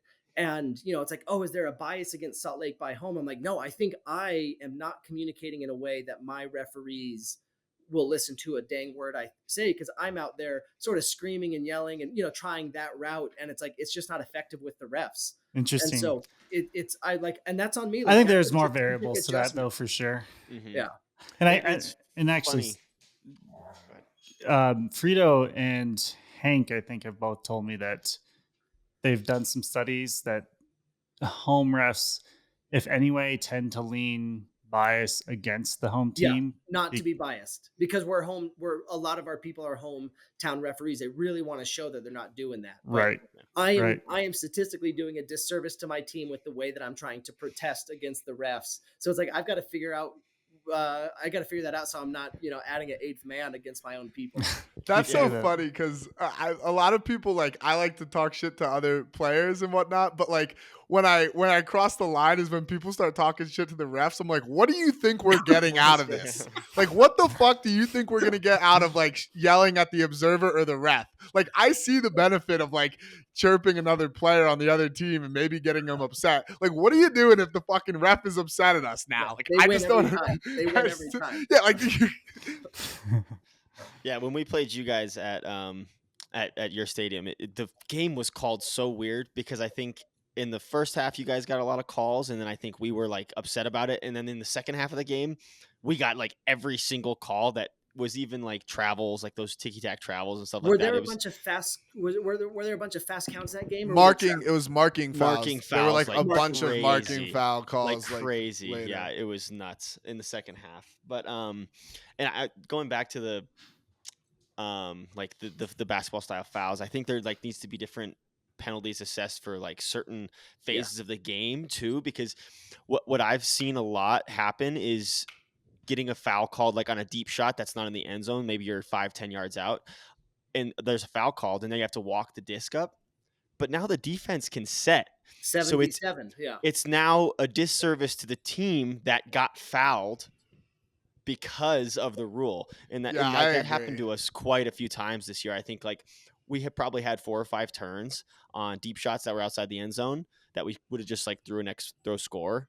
And then it ended up being a turn, because now it's 7v7 and it's a completely different thing. So that's interesting too, different fouls and different phases as well. Yeah, like I really don't know how much more favorable a foul is to an offense. Like I like the 10 yards. Sometimes like possession is about all that matters. Yeah, everything else seems pretty marginal. Right, because especially when you're talking about the flow, like we all know that like moving a disc and the flow of an offense is so crucial. Like 10 yards versus completely stagnating another offense. Like, yeah, sure, the people downfield can move, but like knowing where the disc is and completely setting up, it seems like not enough to warrant not fouling. And again, Dan Silverstein, the coach of Oakland, I got a lot of respect for him. I really like him, and he's been very kind to me. Best hair in the league. That's where I see was the best hair in the league. It's gone. But that's where you see them. They always cut off the momentum on the break side. I think, whether it was from the coaching or from leadership, or if maybe it was just a series of accidents. And we've had some bad fouls against Oakland, so I can't talk too much. But that was where it consistently, like you said, we got out of the read option and into our chunk yardage. We did a lot of work to get that disc there, and all of that work is taken away, and we pick up 10 yards. It's like, if we're only getting 10 yards per chunk yardage, phase of our offense, that's really inefficient, really choppy. Right. Make them play 6-on-7 for like 30 seconds. I get like a little power play. I like that. There's a lot of like creative things I think you could do with it, but I do think something should change in regards to fouling, and like there should be more of a punishment for fouling, especially I think fouls in general, but also continuous fouls. But it also is difficult because it then puts a lot more responsibilities on the referees, and that means then you need like a lot more job. Yeah, like you need more quality referees who are dedicating more time to like really thinking about these things, and that can be difficult when you're not like a full-time. Or if you put too much of a punishment on it, then it feels transactional, which is the big complaint of the NBA. You scheme to fouls, and so if it feels like, hey, you said we could foul and this is what was going to happen, I think the last 2 minutes of those AUDL games could become really unwatchable. Yeah. So it's that balance of not featuring them too much. I like where it's at. I do like our home referees. I can't think of a bad. We had one away game this year where I thought the refs were just not good enough. But the We've rest had- of it, it's a style thing. It's a preference thing. It's hey, communicate to me early in the first quarter what y'all are going to be calling so I can make the adjustments. If you're going to call everything, let us know by the 5-minute mark of the first quarter. But generally, I think they do a really good job for what they're paid and the resources they have. And I like the when you referee- qualify with that latter part, I might agree. Sure. Yeah. But and then some of it is just like the rules, and I wonder. I think there could be. I think especially for multiple fouls, there could be something differently to discourage like a lot of fouls happening. Like maybe something like a count, because then also in basketball there's the bonus rule where you if it's a team foul thing, you have a team foul limit. So if you have 8 team fouls, then you start shooting free throws. Something like that could be interesting as well. Because if the team is, like Oakland or something, and just fouling you all over the place, like, it'd be something. It'd be nice if there was something to do. And the marking one I think is really interesting because me as a thrower and a more traditional ultimate player, I kind of previously am from the standpoint of like the mark should be farther away and like pretty much, the contact should be farther, like any contact is probably a foul on the marker, assuming like, because if they're close enough. So I think that's another thing that I guess I should learn more about in the AUDL, and also just like think about going forward, because it's a pretty stark difference from playing in club and in the AUDL. Yeah. Last thing on like maybe the officiating thing here. And then we can get into some other stuff. But so I know you have used the integrity call on a specific famous moment that we will get into in a second here. Wait, what happened? I don't remember. but I'm also curious too. And this isn't a slight towards you guys or a bad thing at all, but I think the teams that haven't had as much club presence don't use the integrity call as much as teams that do, in my experience. So playing you guys and playing Oakland, not as much integrity calls aside from Jordan Kerr. I think he made quite a few. And I'm curious, do you think that's maybe a like the not club presence, or if it's just the new 100%. style of ultimate? No, Yeah. 100%. And even like the permission to do it, and whether it's club experience or just like years experience, like you said, we all have a lot of jobs to do. And I have seen my 19, 20, 21 year olds, they're like, should I have called an integrity call there? And so like they're processing it in the moment, but like it's this other bodily experience where they're like the referees and it's a figure of authority. And so I think it's something we've talked a lot about, that to say it's okay to call integrity calls, and you don't have to go out of your way. We also push this narrative of like, you don't have to like befriend the other team and like earn their respect and all this. But I think we have definitely struggled with that with our younger players, of just like, it's okay to just call an integrity call and have it go back. Like Jordan Kerr doesn't even think about it because he's comfortable with that. Jaime's had a couple. It's like he's pretty comfortable with it. So I think these 25 to 30 year olds, they've played enough games. The flow or the sequence, they know what a hand block versus a foul feels like, and they know it before it even happens. To say, as you get some more reps, some more college reps or club reps, you'll figure this out. And then you do need to have the wherewithal, the self-respect, and what I think is paramount of like spirit of the game and integrity. It's like, just be okay to call it. It's okay. And it's hard. I mean, in a close game, it's hard to do that, even if like in the back of your head that was like a foul. It's so hard to be doing that in the close game. Like it means so much to everybody that it's so hard to do that as well. So but once you recognize that you're having it's hard to call, you've already made the call in your own mind, whether or not you vocalize it. If you're saying, oh, but it's like, you got to let it go. And that's that, like, as soon as you're having that dialogue, you've made the call. You just need to make the call now. I was going to ask a slightly different integrity rule question that I was thinking of. And it kind of goes along with the spirit of the game and why maybe we wouldn't want to move more towards a transactional NBA basketball type of, refereeing and penalties, because we do have spirit of the game written into the rules, even AUDL. But my question is, what do we think about the integrity rule? I've given maybe a different opinion that I don't like it for a specific reason, but curious before I give that one again, what you think, Bryce? I was at a league meeting a year or so ago, and they had statistics on certain teams had like weaponized it. And so they did stats not on who called them, but who had them called on their behalf. And like I'm making up the numbers, but 80% of the calls benefited 5 teams because they would go and whine or, whatever they need to do to sell the integrity call. And so they were like, it's not being used in the way that it was intended to be used. Like they were coaxing an opponent. Had like to be North Carolina. I'm putting myself out there. Had to be. Well, they probably, I know I've seen them call a lot of integrities on themselves. But Weaponizing. I love that word, weaponizing. One reason why I may not like it is because it does, you do start to not blame refs and start targeting players again. And I don't like that. Yeah. I don't like if Quinn's getting fouled over and over again, I don't want him to have to go up to the player and be like, dude, what the fuck? Like you have to have some fucking integrity here when like, this is now a refereed sport. Like, I don't know. It is, to me, I was originally a big fan of the integrity rule, and I'm not 100% sure where I land right now, but to me, that's a big con of it. Yeah, we're asking players too to like evaluate a single play and then also the game in aggregate. Quinn's been bumping me on the mark all game long, and it's over and over, and it's intentional, and it's a little bit egregious, not enough to get the yardage calls, but he's over and over.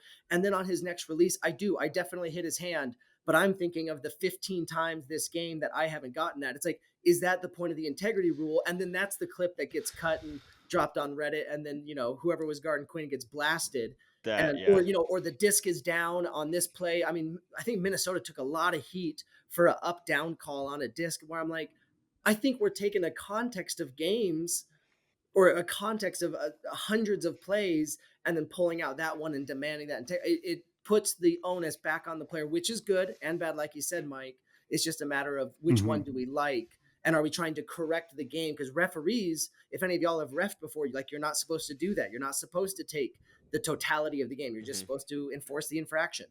Yeah, that resonates with me too. Again, gonna beat a dead horse with Oakland here, but the guy that was guarding me was like, well, I was just matching your physicality. And it's like, I'm on offense. I'm not, you're grabbing and shoving and tripping me. Like, this isn't, you're not like nobody's matching any physicality here. So that resonates with me. But you should have matched him, Quinn. I'm going to start doing that. I didn't do that. Fisticuffs. Here comes physical Quinn, I guess. An eye for an eye makes the whole world fair. I don't think that's how that goes at all. I'll check my sources. Yeah. I'm curious about the New York road trip in general. I would love to touch on the yacht triple spike, of course, and what was going through your head there. But more importantly, just what it was like playing them, and what it was like watching them play us the night before. If you learned anything from that game, and just that experience in general. Yeah, I've gone back and forth of who had the easier. We had them tired. Y'all had them unadjusted to elevation. I would have loved those gifts from Osgar, but I'm sure y'all would have liked their defense was definitely missing a step. Like, it was interesting to watch the two games and try to sort of like reconcile. I mean, credit goes to, Charlie Hopez and Anthony Nunez and their leadership. Like, they're just really, really good. And it was fun for me to see like this measuring stick again, where you and us, like, we're helping each other get to that. But that New York and DC combo is a different level. It's a different level than what we're able to get out here. I don't think it'll be that way forever, but they've been in the league for 10 years. They know these rules, they know the flow, and they're very talented. They're, now club champions. Pony has been world champ. Like, there's no like short, quick answer like, oh, we could have had them, or if we make this one adjustment. It just shows you like what a top 1 to 20 roster looks like, what a well-coached roster looks like. And then to have 3, 4, 5 world-class players on a team, what that looks like. And so for me, it was nothing but exciting, not a happy to be there attitude, but in watching the tape afterwards, it's like they didn't outclass us the first time we played them. It was just a matter of like some margins. And what was cool was that they consistently cashed in on them and went from there. I think it was really good. I mean, y'all had such a nice first half when you played them, not because you played really well, but you disrupted them really well. Your defense was doing what you wanted to do. Y'all had a great game plan. And I thought that was like really exciting for us to see, like, the fallibility and just slowing down their offense. We had sort of like a tandem two two-person approach with very different styles of defense to contain Babbitt, to try to say, quick and fast and big and strong and go back and forth to try to disrupt that rhythm. But it's like, as soon as we did that, Lithio, they still had John Lithio, a 6'6" defender they're that big. we were putting our sixth or seventh defender on. It's like, this is tough, and so I think just watching what y'all did and watching what we did, I'm still like really proud of the season. And I think like it's still good news, but also it's not an accident. It's not a fluke. And it's not just, a payroll of a super team. They're just really good. And I think like it gives you and us and Oakland and LA like purpose, not just to be better than each other, but like the West needs to level up 2 or 3 more notches still if we ever want to have those consistently start to go our way. Because again, if it's just one game against DC or New York a year, and and we're hoping that we can take that into champ weekend, like it's just not going to happen. Like we have to be able to get 6 to 8 games a season that feel that fast and that tough and with that low of margin of error. And so that was exciting, for the triple spike. I'm glad I, ran my mouth a little bit at the halftime interview. That was so funny. Yeah, that was sick, man. Like we had fun. We had like that's the AUDL for me in general. It's all very real. I believe in it. I love the product. I love the teams. I love the league. And also it's like such fake life. Like when I look at my real life of everything outside of Frisbee, like it is so, it's like this little box. And so it's fun. I'm glad that I have people that are also willing to engage. Like they're not too cool for it, but that also at the end of it, like it's all fake. Nothing is real. Sports are not real life. And so I felt like New York was the perfect opportunity for that. I feel like our games with y'all are perfect for that, where we can go at it on the field. We can have a great time. And then also we recognize that it's just Frisbee football and it's okay. And so I had a great time with it. Ben had a long conversation with my wife at championship weekend where they were like, able to talk it out. And, and she was able to sort of razz him a little bit. And I talked to his older brother and, he's there like with his dad and his 7 siblings. It's like, how can you be mad at this guy? Like this is, he's just so good. And he is, he just got married too, by the way. So. Yeah. See, exactly. I knew here he is playing the role, but having a good time and really good at going all in on the fake drama. And then also just being a great person. And I have so like little ill will for him or any of that. We had a great time. And I love that our fans did have the ill will. I love that they went all in. I think that's the funniest thing ever. I'm like, oh my God. It was awesome because Ben took all the hatred of the shred heads from me from like the previous week and directed it all onto Ben. And I sent him a message after. I was like, thank you. Thank you for doing that. So good to stop getting the hate mail letters to your house. So what was your real reasoning for using the integrity rule? I just didn't think it was. I didn't know I wasn't allowed to. I just didn't think it warranted an ejection. Okay. Yeah. My favorite commentary on all of it, I think it was Keith Rayner from Ulti World, but he said the real ejection should have gone to McKay's older brothers, Luke and Chad, for letting him go one-on-one with Yacht.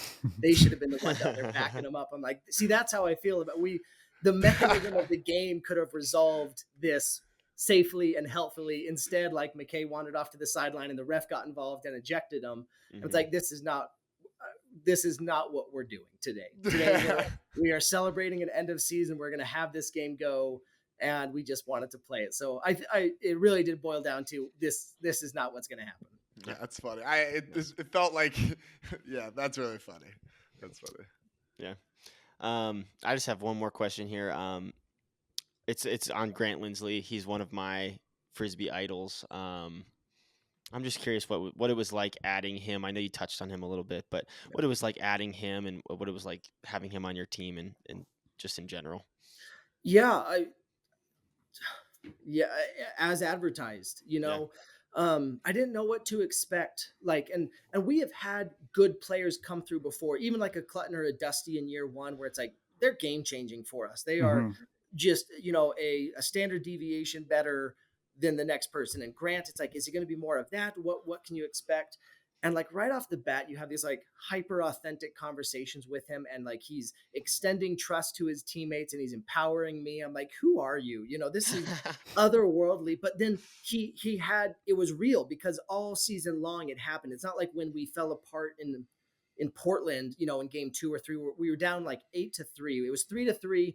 And then it started pouring rain, and 2 game minutes later, we were down 5. Like we dropped 3 poles and missed 2 centering passes or something. Like it was, and like he was the exact same, and it's like, and that's what we had anticipated of needing on the team. Yes, it's great to have his throws and his shot selection. He's still got great foot speed and closing speed, but it's like we just need somebody that has been there before, and somebody who could like help, Kerr and Miller and the Jorgensens, our Utah leaders, whose their biggest game was a pool play game at Northwest Challenge and the college team. It's like, it's just different. And so for him to be able to come in and teach them how to do that and empower them and just be hyper authentic the Did he entire take time like was unreal. did he take an active role in that, do you think, or was it just his presence? No, we would definitely, especially when he moved here in June and could start practicing with us, I think he felt a lot more comfortable providing commentary. It's hard, and I don't think he wanted to be the superstar that comes in and tells everybody how they're going to play now, so I think he was a little bit more passive. In fact, I remember a couple of the huddles I'd have to like invite him. Grant, what are some of your thoughts on this? Or Grant, at the end of the game today, would you mind sharing some thoughts? And then when we got him out there to the practice, I think he really aligned with like the process goals and the small sided goals. And we're not worried about scoring. We don't actually worry about our offensive efficiency in the red zone. We worry about the shape of our offense in the red zone, and the efficiency follows. Like, so there were some of those things that I think naturally that's how he saw the game, so he could connect and provide commentary there a lot easier. But just a great leader, and one of those like gatherers and multipliers. Like, people obviously are drawn to Grant because of his resume and who he is, but then he takes it, and then like you walk away from those conversations feeling a better player, and that can go both ways with really good players, where you feel stupid and you feel your mistakes and you feel your inadequacies, and instead he's over here making you walk away He like, yeah, I elevates you. can do this. Yeah. I believe in me. And he was very fun, and I can't sing the praises of players like him enough. That's exactly the type of personality and person and selflessness that you want to like have right in the middle of your locker room. Yeah, I think it's really easy to glean that from Grant whenever you have a conversation with him. He is very thoughtful and just so kind.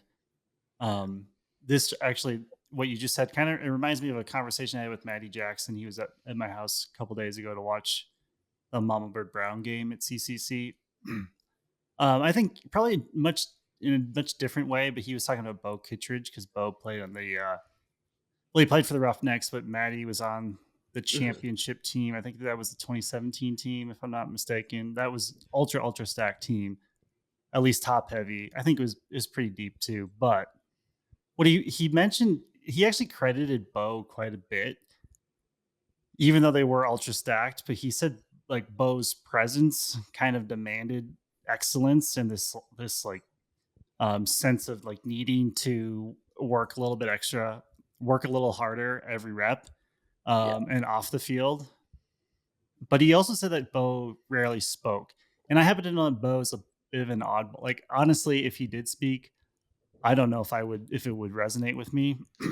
But that was interesting to hear because Bo is obviously one of the all-time greats, if not the greatest. Greatest winner, I would say.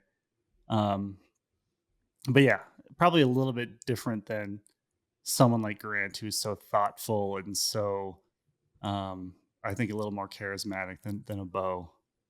I don't even know if I should like mention this, but Grant played poorly in the semifinals against Minnesota, and had actually like run into some log jams with our offensive flow in the second half of the season. Like, and nothing bad, but like was starting to wanting to pull us this way, but then like the Jorgensens and Kerr and Miller were already so far this way. It's like, oh, is now the time to be switching some of this? And then he had that turn with like 25 seconds left. All we had to do was milk the clock. And it was one of those things that's like, I didn't even think to tell them not to take the shot until 5 seconds left, because why wouldn't you? They know this. It's so obvious. And then he took a really early mediocre huck. And I remember having this thought of, I'm so glad it's Grant doing that, because if we're going to lose, I want it to be losing on Grant's, credit, not on, I don't know if McKay Jorgensen bounces back from that as a rookie. I don't know if Will Selfridge can bounce back. Grant's going to be just fine, and I remember having that and luckily we We That won still. crazy They scored. We that got a Clinton tip. play. We still Holy tried to cough smokes. it up in overtime. We didn't even But I talk about remember, that like, play. I remember just thinking, and again, like, this is probably really unfair, but I'm like, Grant could absorb that, and that's one of those like unspoken. He never like said like, "Oh, I'll take the fall for the team." He didn't need to. It was just one of those things where it's like he is that capable. He could have absorbed it. And then I think in the post-game presser, he was very self-deprecating and credit to his teammates, and I played poorly and blah blah blah, but I just remember like that's a veteran where it's like he would have just absorbed that, and our young people could not that they would blame it on him, but they could at least share that burden, knowing that he's going to be just fine. You just mentioned Will Selfridge, and we didn't even think to ask you about him. What is his ceiling? He's on a 35-year contract with us, so don't bother.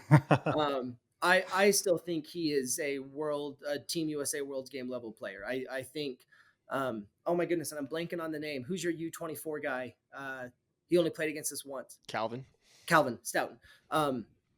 I feel Will. Those two remind me a lot of each other. Just an exceptional athlete. Great disc skills.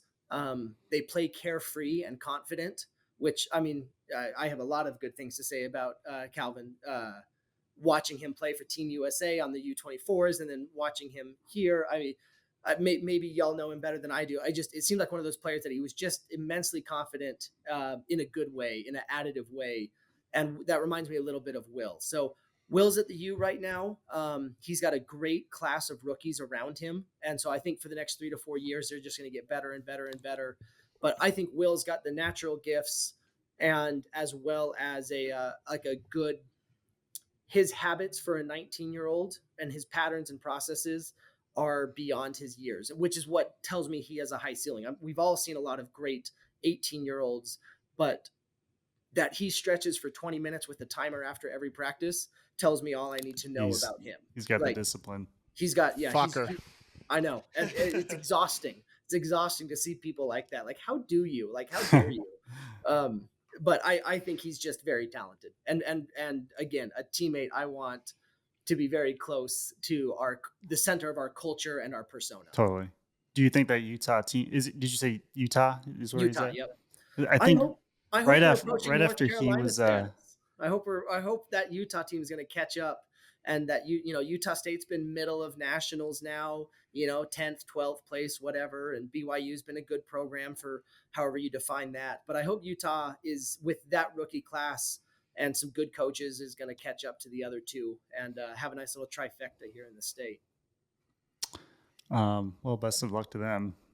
I maybe hoping differently. I know Will came out to Summer Solstice the week after the Shred were here to play us, and I was like very confused for a second because I think he had shaved his head. He was playing with a bunch of, I think it was his college teammates, Probably, yes. at a much different level. Like I was playing against him as a Grandmasters team, and he was he was shredding us, but the pieces around him weren't as high quality, so they weren't able to pull that one out against the old men. But Will was still a problem. That's the hope, is that because he craves like a very defined role, which is good for him at the pro level, at the AUDL level. But sometimes in college, it's like, oh, he is going to be asked to do a lot. And so hopefully he finds like the growth in that, but still embraces the specificity of a more elite team when he switches back and forth. And I think he will. There's some back and forth with that. And that's not an uncommon college superstar and then, high level club team middle guy or something like that. But I think the world of Will. He's unreal. I have one final question, but anything for the rest of the group? No, I would just share my final thought, which I think my favorite memory of you, Bryce, was when I was at championship weekend doing some of the like post game stuff, and it was right after the tip play, and you came up, and just the like raw emotion that you had vibrating off of you just gets me so jazzed up, like especially when it's about the sport, but honestly when you feel it like any time in life. And it was just so authentic, and you could tell that like how, and it reminded me of times that I had won, and just like seeing that was really, really cool. And so I just wanted to share that with you. You know, I on my way up, I got to stop by. I have 4 children, and all of the whole family was out there at championship weekend. My parents, my wife, and my 4 kids. And on my way over to them, I got to like go by my kids. I've got 3 daughters and then a baby boy. But my daughters, who sort of know what's going on and vaguely care, but like they were jazzed, and so like they're high fiving and That's jumping awesome. around because they can understand a buzzer beater. They can understand winning by 1 in overtime. And so like the energy was real, where it's like, again, you go from fake life coaching, run up to the stands, to my entire world and people that I love. And it's just so important. And they're jazzed about it. Then I get to run over to you and Tuba and just have a good time doing it. Like that was very real, because it was like all of the world sort of coming together for 30 seconds. You know, it's storybook. When it's happening down there, you're like, this is ridiculous. You know, I remember watching that Seattle Madison game from 16 or whatever. I'm like, this is a cool moment. Like, as a non-major Frisbee watcher, that was a cool moment. Like, I just got to be in one of those. Like, that was Joel Clutton at the buzzer. Like, what else do you want? So yeah, I like, that was like pure unbridled joy, just soaking up the moment with good people. That was pretty fun. Wow. Yeah, it was awesome to see. I love that. That's so good. And it happens to segue kind of well. And I tend to tie things together in maybe not so direct ways. So maybe it doesn't segue. We'll see.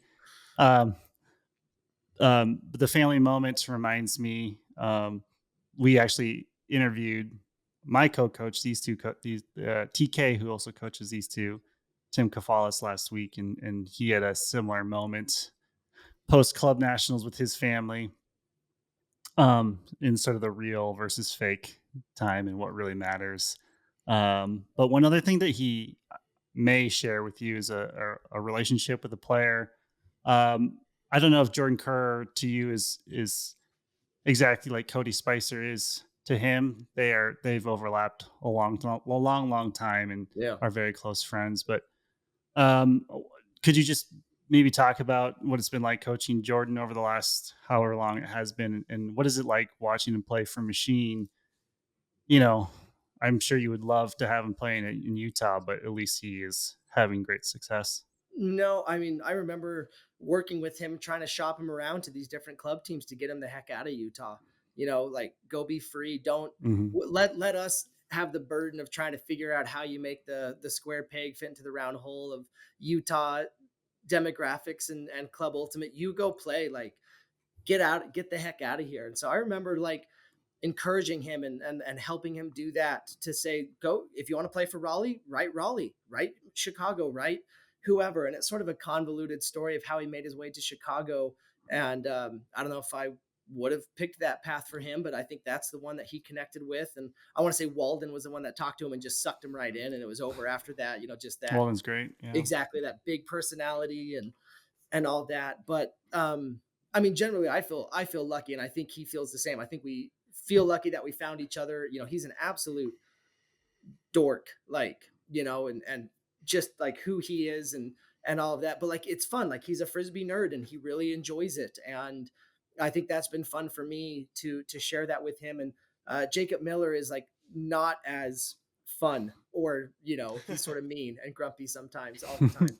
And so it's like, and then you get Kerr, who's out there like just giggling and, you know, it's sort of having fun. And it's just, it is cool when I look back, you know, developing some of our high school programs for a 15-year-old Jordan Kerr and Taylor Barton to come out to, and then to have them show up their freshman year at BYU and then go on their missions and then come back and try to do that, and to get to have celebrate Jordan getting a college player of the year, and then to encourage him, you know, go talk to Oakland, go talk to these other AUDL franchises, get the heck out of Utah and go get this experience. And so they ended up in Oakland for a year, and then they came back. And it's just fun when I think of the builders. You know, obviously I have so much good to say about like our ownership team and a lot of people that have made the franchise happen. But, you know, Kerr and Miller, the Jorgesens, Braden Eberhardt, like there's a lot of these guys, T-Bar, that are right at the core.